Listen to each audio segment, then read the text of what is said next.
తెలంగాణ రాష్ట్రానికి ఉన్న అప్పులు తగ్గించడానికి మీ దగ్గర ఉన్న విధి విధానాలు ఏంటి? కొత్తగా అప్పులు చేయకపోవడమే అప్పులు తగ్గించడం. కొత్తగా అడగోలుగా అప్పులు చేయకపోతే ఆటోమేటిక్గా తగ్గుకుంటూ వస్తాయి.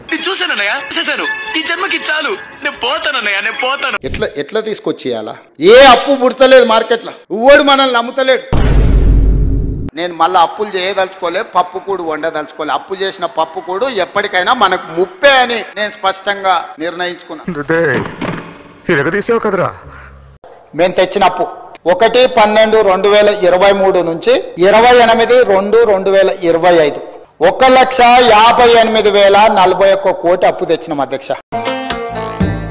అమ్మాయి చేసేవన్నీ దేవుని పూజలు, దూరేవని గబ్బు గుడిసేదని ఉద్దేశపూర్వకంగా బదనాం చేయడానికి, బట్టగాల్చి మీదేయడానికి, అప్పుల సాగు చెప్పి 6 గ్యారంటీలు గొట్టేందుకు ఒక ఉపోద్ఘాతాన్ని రూపొందించి ఇవో అప్పుల పాలైపోయింది, దివాలా తీసిందని చెప్పి తప్పించుకోవడానికి తప్ప ఇంకోటి కాదు అధ్యక్ష.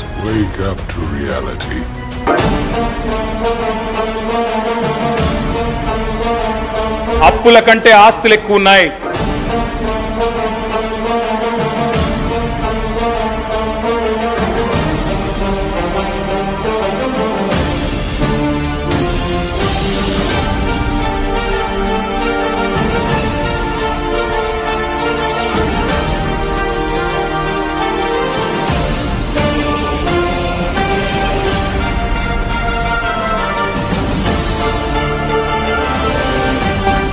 ఒక 1,37,571 కోట్ల ఆస్తులు సృష్టించి మీకు అప్పచెప్పాం, సవ్యంగా నడపండి అని చెప్పి కూడా